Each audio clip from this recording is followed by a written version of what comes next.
everyone, welcome back to my channel. I am Ridhima. Happy Holi to everybody who celebrated. I hope आप सबने बहुत मजे किए हो, बहुत कलर से खेला हो, बहुत सेफ रहे हो आप लोग. बट इस वीकेंड मैंने देखी स्वतंत्रता वीर सावरकर, जिसके लिए मैंने आपको पहले भी बोला था मैं बहुत एक्साइटेड हूँ. Not because of anything else, क्योंकि बाकी सारे रीजंस आप साइड में रख सकते हो, लेकिन अंकिता लोखंडे को एक्ट करते हुए देखने के लिए I was very excited, specially after the Bigg Boss. So अभी करेंगे हम आराम से डिटेल्स में अंकिता की बात, लेकिन ये कहानी बेसिकली विनायक दामोदर सावरकर उर्फ वीर सावरकर की लाइफ के बारे में है, जो कि एक इंडियन पॉलिटिशियन, एक्टिविस्ट, राइटर और हिंदू महासभा के लीडर भी थे. वैसे personally I love biopics, I love history related movies and period dramas, but if I like this one और नॉट, लेट्स फाइंड आउट. ये स्टोरी उन 90 इयर्स के बारे में है जिसमें पहली बार 1857 में जो अहिंसा के लिए लड़ाई हुई थी, तब से लेकर 1947 तक, इंडिपेंडेंस तक, जो भी मेजर सारे इश्यूज हैं और इंसिडेंट्स हैं वो इसमें कवर किए गए हैं. तो वीर सावरकर और उनके भाई गणेश दामोदर सावरकर ने मिलकर कैसे इंडियन इंडिपेंडेंस के लिए एक सीक्रेट सोसाइटी बनाई जिसका नाम उन्होंने अभिनव भारत रखा, और कैसे धीरे धीरे उनके साथ इस कॉज में और भी रेवोल्यूशनरीज और भी पॉलिटिशियंस और एक्टिविस्ट वगैरह जुड़ते रहे ओवर द इयर्स. स्टोरी की शुरुआत में ये दिखाते हैं कि प्लेग एपिडेमिक फैला हुआ है. सडनली ब्रिटिशर्स उनके फादर को और भी काफी सारे प्लेग से इन्फेक्टेड लोगों को जिंदा जला के मार देते हैं, which apparently develops more hatred towards Britishers इन सावरकर. जैसे ही सावरकर बड़े होने लगते हैं वो और पॉलिटिकल एक्टिविटीज में पार्ट लेने लगते हैं और धीरे धीरे वो स्थापना करते हैं अभिनव भारत की. And now he is fixated on the fact कि यूथ को उन्हें ज्वाइन करना चाहिए अंग्रेजों से छुटकारा पाने के लिए. इस फिल्म में सावरकर की लाइफ के बहुत सारे अलग अलग फेजेस और इंसिडेंट्स को दिखाया गया है. उनका महात्मा गांधी से फर्स्ट इंटरेक्शन, देन फिर उनका लंदन जाना एंड उनको रत्नागिरी जेल जाना, काला पानी की सजा मिलना और वहां से बाहर आने के बाद how he became a full fledged politician. ये पूरी जर्नी उनकी दिखाई गई है. देखो, जब मैं मूवी देखने गई थी तो मैं बहुत ज्यादा एक्सपेक्टेशंस तो नहीं लेके गई थी, लेकिन इस मूवी में काफी अच्छे कैमियोज है. बहुत सारे बड़े बड़े हिस्ट्री में नाम जो पढ़े हैं आपने पॉलिटिशियंस और रेवोल्यूशनरीज के, वो भी हैं इसमें. Like there Bal Gangadhar Tilak, there Mahatma Gandhi, there Jawaharlal Nehru, there Mohammad Ali Jinnah, there Subhash Chandra Bose, B.R. Ambedkar, Bhikaji Cama, Madan Lal Dhingra, Bhagat Singh. मतलब इतने सारे लोगों से कैसे उनका इक्वेशन थी वो सब दिखाया है. और जो लोग इन कैरेक्टर्स को प्ले कर रहे हैं वो भी, मतलब पूरी सपोर्टिंग कास्ट बहुत ही अच्छी है. अपने कैरेक्टर्स को सबने इक्वली बहुत अच्छे से जस्टिफाई किया है. ये बात मुझे इस मूवी की बहुत अच्छी लगी कि बहुत ही फियरलेस तरीके का प्रेजेंटेशन है. मतलब इन्होंने ना इस बात के बारे में नहीं सोचा कि अगर हम ये बना देंगे तो कौन क्या सोचेगा और लोगों को प्रॉब्लम हो सकती है इस बात से. नहीं, इन्होंने कोई फिल्टर नहीं लगाया किसी चीज में. जो चीज, जो फैक्ट्स जैसे हैं, जैसे उनके पर्सनालिटी ट्रेट्स थे, वैसे ही दिखाए हैं. सी आई डू अग्री कि वो जो पूरा सेल्यूलर जेल वाला पूरा सेगमेंट है वो काफी लंबा है, बट मुझे पर्सनली लगा कि वो जस्टिफाइड था. मतलब अगर वो 40-45 मिनट का ना होके अगर ये 20-25 मिनट का रखते तो it would have been perfect मेरे हिसाब से. बट ऑब्वियसली उनके साथ अंदर क्या टॉर्चर हो रहा है, उसके साथ साथ ये उन्होंने कितने माफीनामे लिखे, कितने लेटर्स लिखे, कितनी टिकड़म लगाई, कितनी स्ट्रैटेजीज बनाई, ये सब दिखाया है इन्होंने बहुत डिटेल्स में. मुझे पता है जो सेंटेंस में बोलने वाली हूँ इसमें you are going to back me up.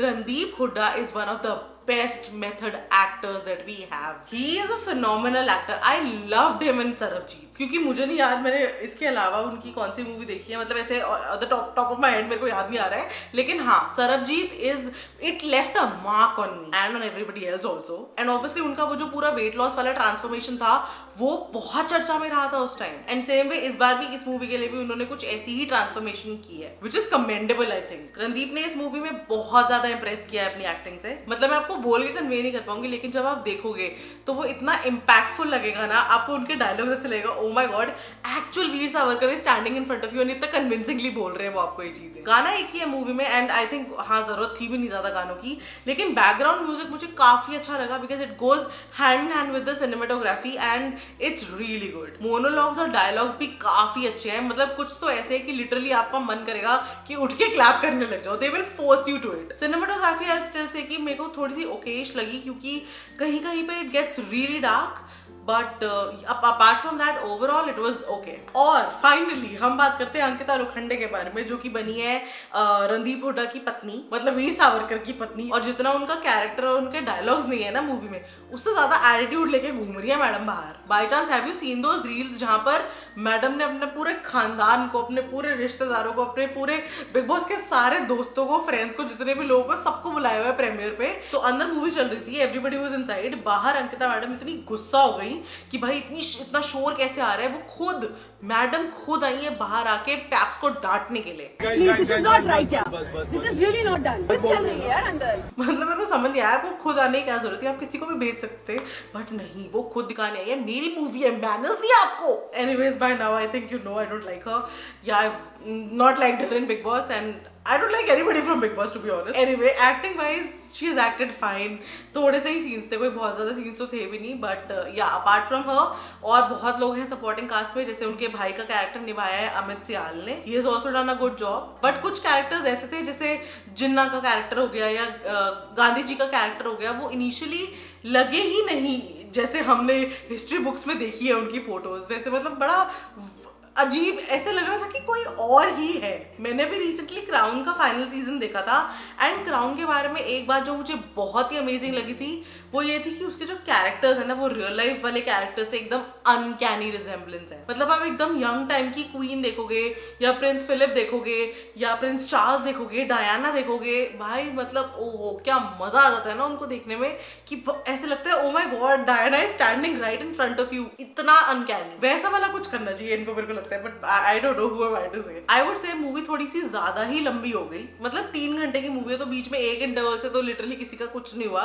Because इतना सारा इन्फॉर्मेशन है that people actually need time to process. मेरे हिसाब से 3 या 4 इंटरवल्स तो होने ही चाहिए थे, क्योंकि एक सेटिंग में देखना भाई लिटरली बहुत मुश्किल हो रहा था। आई ऑल्सो अग्री कि किसी की पूरी लाइफ की स्टोरी आप 3 घंटे में कैसे दिखा सकते हो, बट देन फिर मैं ये भी सोच रही थी कि wouldn't it have been better अगर ये लोग एक वेब सीरीज बना देते जिसमें 5-6 एपिसोड्स होते एंड यू नो हम बैठ के एक सिटिंग में एक एपिसोड देखते कि थोड़ा दिमाग में प्रोसेस होता कि हाँ ठीक है अब ये स्टोरी हो गई है एंड ऑल ऑफ दैट। मतलब I don't know, what do you think, आप लोग प्लीज बताना। There is one more thing to notice कि इसमें इतनी सारी इन्फॉर्मेशन है, इतने सारे सीन्स और मूवमेंट्स हैं पुराने जिसके लिए you know you should be aware of the history of your country. अगर आपको बिल्कुल कोई क्लू नहीं है ना हिस्ट्री के बारे में कि ये लोग कौन है क्या है, आपकी पूरी मूवी ऐसे बाउंसर जाने वाली है, क्योंकि you should know at least something about the background of this whole thing that's happening. मतलब मुझे ये बोलते हुए फनी लग रहा है कि अगर आपको ये मूवी देखनी है तो पहले थोड़ा सा हिस्ट्री पढ़ के जाओ, but it is what it is. Also movie थोड़ा सा ऐसे ब्रूटली बना दी गई है,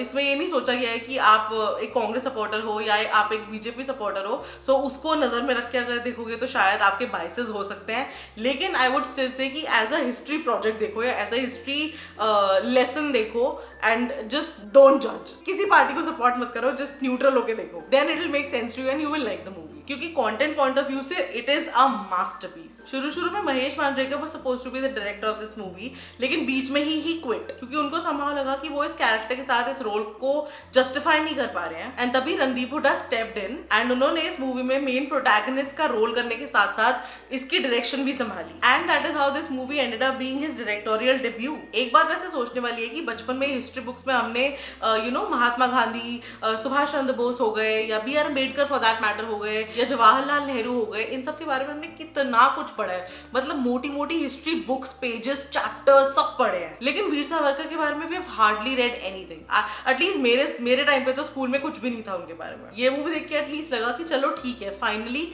somebody is talking about him and it's a great thing कि इस मूवी में बहुत अच्छे से दिखाया कि वो कितने पावरफुल और कितने स्ट्रॉन्ग रेवोल्यूशनरी थे। हाँ, ऑल्सो लाइक एवरीबडी नोज कि you know MK Gandhi ji का असैसिनेशन नथुराम गोडसे ने किया था, लेकिन उससे पहले फॉल्स एलिगेशंस लगा के सावरकर जी को पकड़ लिया गया था। I mean I didn't know about it, did you? If you actually new please let me know in the comments. मुझे नहीं पता थी ये बात, तो एक्चुअली मुझे बहुत अच्छा लगा है देख के कि ये बहुत ही नो नॉनसेंस बायोपिक बनाई है इन्होंने। रणदीप का डायरेक्शन बहुत अच्छा है, किसी चीज को इन्होंने ऐसा फिल्टर लगा के या ग्लोरीफाई करके नहीं दिखाया है। No useless scenes, elements and cinematography. Okay, so let's just conclude it. एक चीज मैंने नोटिस की कि थिएटर्स बहुत अच्छे खासे फुल जा रहे हैं, सो लोग एक्चुअली आ रहे हैं इस मूवी को देखने के लिए। फिल्म मुझे बढ़िया लगी, वन टाइम वॉच तो डेफिनेटली है। आई डोंट नो बिजनेस कैसा करेगी, क्योंकि फर्स्ट डे और सेकंड डे के हिसाब से जो मैंने नंबर्स देखे हैं तो बहुत ज्यादा बिजनेस नहीं किया है, बट आई वुड डेफिनेटली से कि this movie I don't care how it does on the box office, but it is doing really well content wise. तो मैं देना चाहूंगी इस मूवी को 3.5 stars on 5. And this was it for today. अगर आपको आज का वीडियो पसंद आया हो, please like, share, comment and subscribe. I know you all are waiting for Shark Tank video. अगला पक्का नेक्स्ट वीडियो इज पक्का 100% Shark Tank.